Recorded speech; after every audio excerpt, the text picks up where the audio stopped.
9:32 minutos, momento para la previsión del tiempo en Más que Contar. Veñen bons tempos para Plácido e Serena. Vexamos o tempo que ven pros demais. Tarifa Plana Seguros Abanca patrocina este espazo. Y como siempre nos acompaña ya a esta hora nuestro Xavi Fonseca. Xavi, ¿qué tal? Buenas noches. Muy buenas noches, Gladys. Hoy, como durante estos últimos días, ha vuelto a haber mucho calor en Galicia, hemos tenido altas temperaturas, pero como mantenemos ese aire frío en las capas altas de la atmósfera, pues en otras zonas de la comunidad hemos tenido bastantes nubes que han impedido disfrutar del día soleado.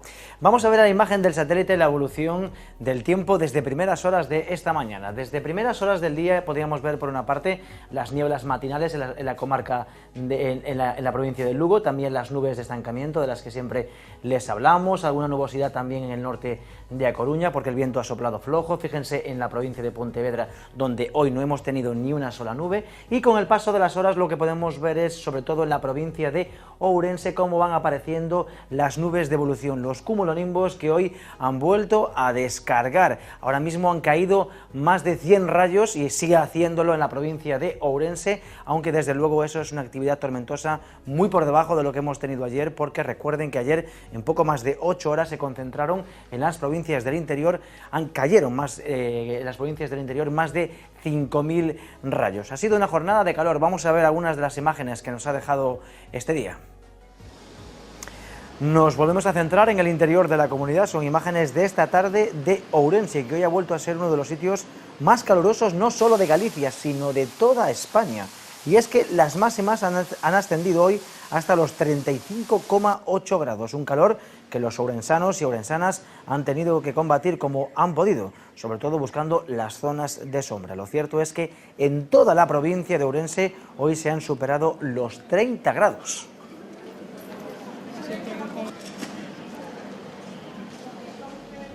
Y en cuanto a la previsión del tiempo, para mañana les traemos buenas noticias, porque después de varios días con ese aire frío en las capas altas de la atmósfera que nos estaba dejando chaparrones tormentosos y también bastante humedad, ese aire frío se retira definitivamente de Galicia y nos quedamos únicamente bajo la influencia del anticiclón que nos sigue protegiendo frente a las borrascas atlánticas, como por ejemplo esta. Fíjense en el mapa previsto para mañana, que mapa del tiempo más estupendo, propio del verano, del mes de julio, cielos completamente despejados en toda la comunidad. Este mapa es para la tarde, porque por la mañana sí que hay que destacar, por una parte, las nubes de estancamiento que va a dejar el nordeste, pero únicamente por la mañana, no por la tarde como estos días, y también se van a formar nieblas matinales tanto en la provincia de A Coruña, en el interior de la provincia coruñesa, también en el interior de la provincia de Pontevedra y sobre todo en el interior de la provincia lucense, pero como están viendo, esa humedad irá disipándose con el paso de las horas hasta dar lugar a este mapa del tiempo. Por la tarde, cielos completamente despejados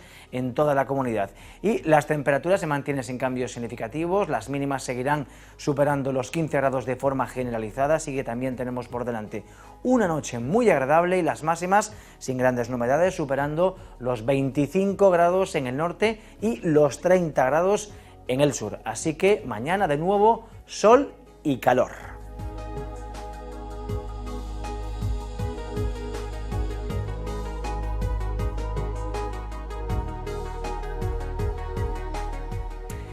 Hoy es jueves, como saben, nos toca hablar del CERN y de la mecánica cuántica, el universo de lo más pequeño, tan difícil de entender porque se parece muy poco a lo que experimentamos los seres humanos cada día. Hoy queremos hablarles del misterio de la antimateria.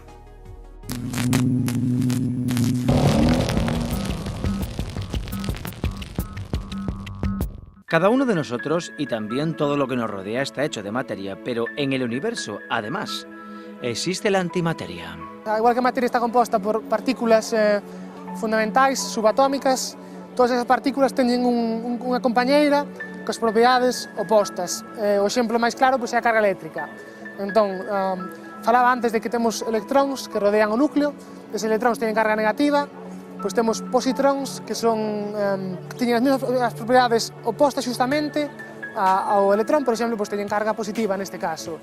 Pois igual que temos un átomo de hidróxeno que é simplemente un protón e un electrón que o que rodea, podemos ter un átomo de antihidróxeno que é un antiprotón que ten carga positiva cun positrón que rodea. El padre de la antimateria fue el físico Paul Dirac, y como ocurrió con Einstein y los agujeros negros, la antimateria apareció como una consecuencia de sus propuestas sobre mecánica cuántica.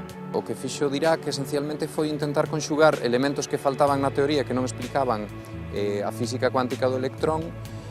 Cando o conseguiu, viu que había consecuencias que el non pensara anteriormente da súa teoría, e unha delas era a existencia dunha partícula de carga positiva da mesma masa co electrón, non? La antimateria es algo que no está presente en la naturaleza, pero que se genera mediante algunos procesos.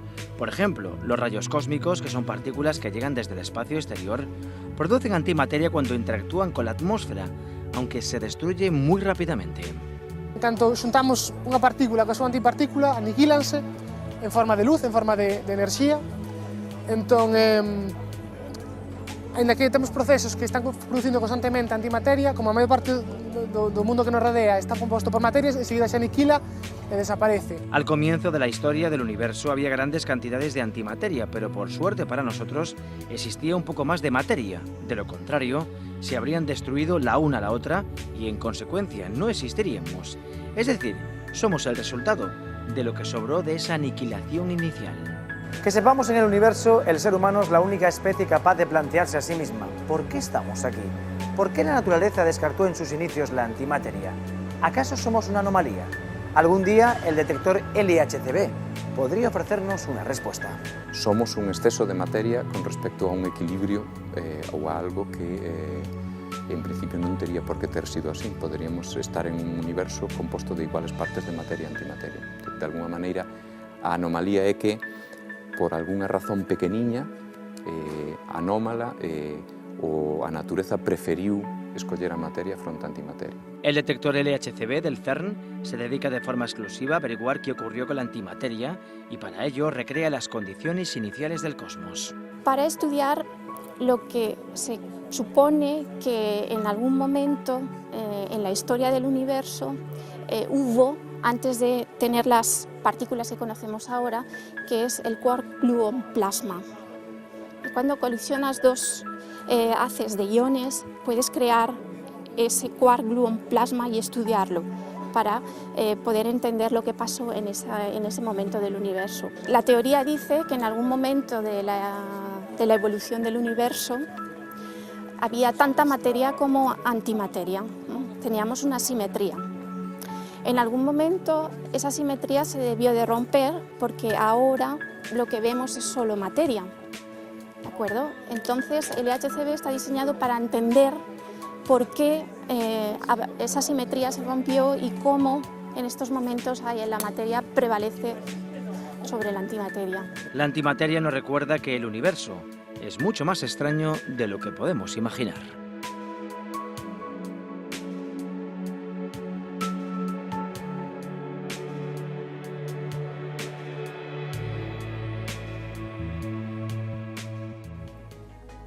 Bueno, ladies, mañana el sol será protagonista por primera vez en toda la semana, en toda la comunidad, incluso en el norte de Lugo, en La Mariña. Que lo disfrutes, Xavi. Hasta mañana. Hasta mañana. Veñen bos tempos para Plácido e Serena. Vexamos o tempo que ven pros demais. Tarifa Plana Seguros a Banca patrocina este espazo. Más ciencia en Más que Contar. Imaginen envejecer dando esquinazo al cáncer, a las enfermedades cardiovasculares o a la diabetes. Lo que parece imposible podría no serlo tanto. La revista Nature se ha hecho eco de un trabajo del Centro Nacional de Investigaciones Cardiovasculares y las universidades de Zaragoza y Santiago de Compostela, entre otros. En esta investigación podría estar la clave de un envejecimiento saludable. Se lo vamos a explicar. Estos dos ratones que van a ver tienen la misma edad, pero uno, el de la derecha, ha envejecido mejor que el otro. Y no solo es cuestión de edad, han vivido en el mismo ambiente. El animal de la derecha tiene más pelo, más canas, mayor robustez, mayor robustez, más masa muscular, etc. La única diferencia entre ambos, el ADN de la mitocondria, que es transmitido por la madre. Nuestra información genética está en el genoma nuclear, es como un libro de instrucciones de la vida, pero este estudio se centra en otro genoma más pequeño, el de las mitocondrias. Esto les suena seguro a chino, pues dos de las investigadoras que firman esta investigación nos lo explican hoy con detalle. Ana Latorre Pellicer y Raquel Cruz, ¿qué tal? Muy buenas noches. Hola, buenas noches. Bueno, lo primero, tenemos que hablar que vuestro trabajo se centra en esto que a nosotros nos suena a palabras, genoma mitocondrial. Sí, efectivamente. Pero bueno, luego es muy sencillito de explicar. Un poco cuando en una célula tenemos prácticamente todo el genoma, la gran parte del genoma que heredamos de nuestros padres se localiza en el núcleo. Pero existe otro genoma que es mucho más pequeñito, que está en las mitocondrias, que son unos orgánulos celulares que lo que hacen es producir la energía que necesita la célula para vivir. Entonces hay unas maquinarias de producción de energía dentro de las mitocondrias que va a estar compuesta por genes de las mitocondrias y genes también del núcleo. Entonces la combinación de estos dos genomas hace que realmente esta maquinaria sea útil y sea funcional para poder producir la energía de una manera eficiente para la célula. Estamos viéndola precisamente en una imagen que nos habéis hecho llegar vosotras, porque claro, esto es complicado para los que no estamos en el mundo de la ciencia. ¿Podemos decir que esto del genoma mitocondrial ha estado muy poco explorado hasta el momento? Bueno, no es tampoco nuestra impresión, realmente sí que es cierto que es un tema menos popular, digamos, y que si ya es difícil explicar algunos conceptos de genética, pues explicar el genoma, la genética a nivel de la mitocondria se hace todavía un poquito más árido, pero realmente es un tema en el que se investiga muchísimo, en el que hay muchos grupos trabajando tanto a nivel de estudios evolutivos como a nivel pues, de estudiar muchas enfermedades raras que están relacionadas con patologías mitocondriales. Por ejemplo, en el CiberEra, al que pertenecemos también, pues hay toda una sección con los grupos españoles que trabajan este tipo de patologías. Y luego, aparte, nuestro estudio sí que aporta, digamos, un estudio un poquito diferente, un enfoque un poquito diferente, porque sí que nos profundizamos en la variabilidad no patológica y en cómo la interacción del genoma mitocondrial y del genoma nuclear pues, puede estar relacionado con cambios en el metabolismo y con cambios en cómo en este caso pues, envejecen, ¿no? Hay que decir que es una información que heredamos además de nuestras madres, ¿no? Sí, el DNA mitocondrial tiene esa peculiaridad que es único, que solamente lo heredamos de nuestras madres. Es una información que solamente nos pasan las madres. Veíamos antes esa imagen de un ratón que envejecía mejor, otro peor. ¿Por qué con ratones? Entiendo que son similares en eso a nosotros. Sí, a ver, nosotros esta investigación solamente la hemos podido llevar a cabo en ratones porque es una investigación pues, que requiere una modificación genética. Pero realmente nosotros pensamos que una célula de ratón y una célula de humano, pues la manera de funcionar es muy similar. Por eso sí que pensamos que los resultados pueden ser trasladados a humano. Claro, siempre con cuidado porque tenemos que pensar que trabajar con ratones, trabajamos en un ambiente de laboratorio, con ratones bajo unas condiciones ambientales muy establecidas, no pasan hambre, no pasan frío, no es como los humanos, que es todo muchísimo más complejo. Entonces, a la hora de trasladar estos resultados a humanos, pues bueno, va a haber que estudiar muchísimo más profundamente, nos va a costar un poquito de tiempo, pero yo creo que sí que se abren nuevas vías de señalización, nuevas vías de investigación o cuáles son las vías de señalización que pueden ser investigadas para poder entender mejor lo que pasa en humanos o cómo el DNA mitocondrial tiene influencia en humanos. Desde ayer hemos visto grandes titulares, desde ayer por la tarde que se conocía esa noticia. ¿Estamos en lo correcto si decimos que vamos a saber cómo vamos a envejecer antes mismo de que empecemos a envejecer?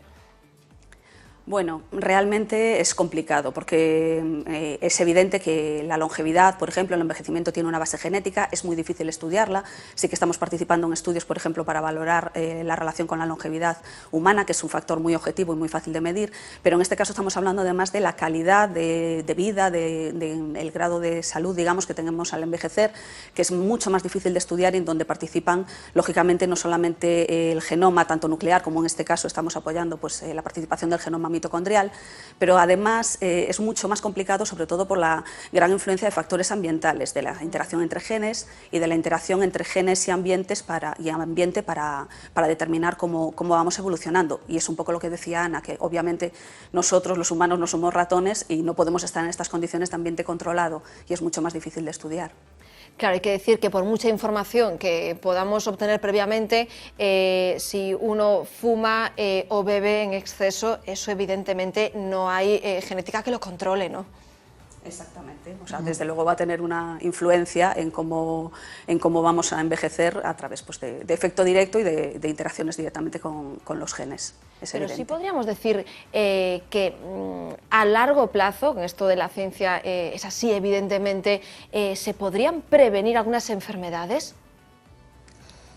A ver, para prevenir enfermedades yo creo que lo primero que tenemos que conocer es exactamente cuáles son las bases moleculares que promueven esas enfermedades. Entonces, un poco con este estudio sí que nos ayuda a conocer cuáles son todas las interacciones, qué es lo que pasa a nivel celular para que se puedan producir esas enfermedades. Entonces, lo que incorporamos es un nuevo conocimiento, unos nuevos conocimientos sobre el DNA mitocondrial y su comunicación con el genoma nuclear, de cómo puede modificar toda una serie de rutas metabólicas en el desarrollo de estas enfermedades. Conocer todos estos mecanismos nos ayuda a poder prevenir las enfermedades, porque sabemos en qué punto tenemos que actuar. Por simplificarlo muchísimo, que para vosotras seguro que lo es, ¿todo esto explicaría que dos personas, por ejemplo, de la misma edad, dos personas de 50 años, haya una que parezca que tiene 60 y otra que tiene 40? Todo esto, quiero decir, por supuesto, los factores genéticos influyen en la calidad de envejecimiento, en cómo envejecemos y, por supuesto, tienen una relevancia importantísima, pero siempre sin olvidar lo que comentaba Raquel, los factores ambientales. Es decir, por sí solos no pueden explicarlo todo, pero sí que tienen una influencia y desde que nacemos pues tenemos eso ya escrito en los genes. Hablamos de un trabajo que ha durado mucho tiempo. ¿Cuántos años, cuánto trabajo habéis depositado en esta investigación? Vosotros y más personas, por supuesto. Sí, pues muchísimo. Quiero decir, piensa que es un trabajo, yo creo que empezó ya en el año 2000, porque primero empezamos con modelos celulares, luego ya en el 2006 empezamos con modelos de ratones, empezó la colaboración con la Universidad de Zaragoza, y de Santiago en el 2008. Y bueno, es que nos ha costado muchísimo llegar a entender qué es realmente lo que pasaba. Estuvimos mucho tiempo que estábamos con la investigación que decíamos, no entendíamos por qué unos animales envejecían más, otros menos. Entonces, llegar a poder descubrir y poder analizar qué es lo que pasaba nos ha llevado muchísimo tiempo. Pero hay que decir que no está ni mucho menos finalizado, entiendo, ¿no? Esto no acaba nunca. No, yo creo que nunca acaba, ¿no? Este tipo de investigaciones. Al revés, yo creo que lo que hace es abrir nuevas preguntas y te das cuenta de todo lo que queda aún por hacer. Y le ayuda a la ciencia estos grandes titulares que hay que decir que vienen, que se ha publicado en esa revista tan importante como es Nature. Que si ayuda a la ciencia, perdona. Claro, sí, a la investigación le ayuda, por supuesto, que bueno, por supuesto, desde que se publica una revista claro, de este tipo, los sí. demás sigamos detrás.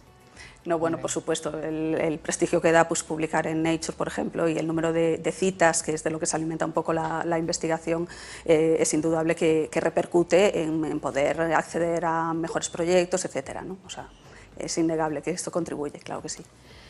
Ana La Torre Pellicer, Raquel Cruz, aquí faltan más personas, entre ellas un amigo de esta casa como es Ángel Carracedo. Enhorabuena por esta investigación, por su repercusión y que sigáis encontrando esas claves del envejecimiento que tanto nos preocupan. Muy buenas noches.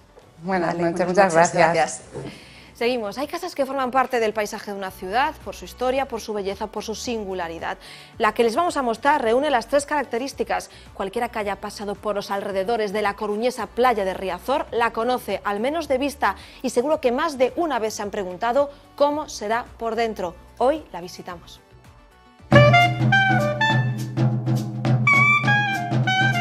Mis padres son dos personas originarias de Galicia que emigran en las vacas flacas, se conocen en Venezuela, en Caracas, y retornan. Y se pasan mucho tiempo buscando una casa que tuviese algo. Un día me acuerdo que pasando por aquí la vieron y decidieron que, bueno, pues que tenía ese algo. Una vez que la adquieren, entran en contacto con el propietario, que es una persona súper interesante, Rafael Bruch, y les cuenta un poco la historia. Entonces les dice que la casa les ha sido retornada bastante recientemente, ¿no? Pero que fue una casa que construyó su padre, que fue Luis Cornide. Este hombre decide en un momento determinado que quiere promover las viviendas unifamiliares, con jardín, con parcelas, y se crea un consorcio de la ciudad jardín. Esta es la primera casa, él la diseña, aquí vive con su mujer y vive con Rafael, que es el hijo de su mujer, que era viuda y habían casado con segundas nupcias, parece ser. No tiene hijos, se nota porque no es una casa muy dividida. Coge la Guerra Civil Española, lo tildan de rojo, cuando pues, precisamente pues, no, era más bien todo lo contrario, ¿no? Pero bueno, lo tildan de rojo y se produce pues, una expropiación y la casa pasa a la Falange, lo que se convierte es una residencia de señoritas. De hecho, cuando se adquiere la casa, nosotros cuando llegamos nos sorprende que las paredes estaban pintadas de gris, pintadas de negro, y que había piezas pues muy simpáticas, bueno, muy simpáticas ahora, en aquel momento daba un poquito de miedo. En las paredes encontrabas pues piezas de este estilo, ¿no? O, por ejemplo, en los garajes pues había un 600, pero un 600 de la época oficial, ¿no? que nos costó tiempo conseguir sacarlo y devolverlo a su origen, porque la casa estaba como si se hubiera regalado por trozos. Ni el propio Rafael le habían devuelto la integridad. Yo me encuentro muchas veces a gente que viene y me dice que vivió aquí, su madre o su tía, en una residencia de señoritas. Y de hecho, aunque mantuvimos básicamente lo que se pudo de todas las distribuciones originales, nos costó mucho volver a lo que era el inicio, porque a lo mejor en una pared te encontrabas pues un pasaplatos, lógico, si era una residencia, o unos baños habilitados para bastante cantidad de gente. Arriba, en la torreta, había una clase de música, entonces había cantidad de sillitas pequeñas, ¿no? para servir para las clases. 80 anos, Santiago 1936, é o nome da exposición que pretende ser todo un exercicio de memoria sobre como foi o golpe militar daquel 18 de xullo. A mirada céntrase en Santiago, en como a capital pasou a ser unha cidade dinámica e moderna a ser outra con represaliados e asasinados, todos sen bombardeos nin trincheiras. É posible que ao ver esta imaxe moitos pensen en Alemania durante o fascismo, foi tomada moito máis preto, e a Praza do Obradoiro en 1938. É bestial. Para os ollos dun estudante de Historia licenciado en Políticas é difícil imaginar como os desfiles fascistas inundaban Santiago tras o estoupido da Guerra Civil. A capacidade que hai de mobilización ao final das masas. Sorprende ver como a Praza do Obradoiro que coñecemos hoxe aberta ao mundo se engalanou en 1938 para recibir a Francisco Franco como peregrino ilustre na catedral. O arzobispo Muñiz de Pablos, que nesa foto famosa onde aparece Franco coa súa muller e el propio saindo ao Obradoiro. En plena Guerra Civil se prolongou o ano xubileo de 1937 a 1938. Foi a primeira vez na historia que se celebrou 2 anos seguidos. Tampouco nunca se tiveran sacado os restos do apóstolo de procesión polas rúas de Santiago. Ocorría en agosto de 1936, son uns días despois do golpe de Estado. Como protector de España, pois para animar as tropas. En solo uns días, Santiago pasou de ser unha cidade aberta ao mundo, con universidade, cultura e afluencia de veciños que acudían ao hospital ou ao mercado, á opresión. O golpe chegou ás vésperas das festas do Apóstolo e tras as celebracións da aprobación do Estatuto do 36. Plebiscitara o Estatuto de Autonomía, por lo tanto, eses rescoldos electorais ainda estaban na cidade. Este cartel das festas de 1936, elaborado por Díaz Baliño, pai de Isaac Díaz Pardo, representa unha das últimas mostras da República. De seguido chegarían aos quioscos os diarios que daban conta do alzamento militar en África. Preto do 20% dos catedráticos da Universidade de Santiago son destituídos.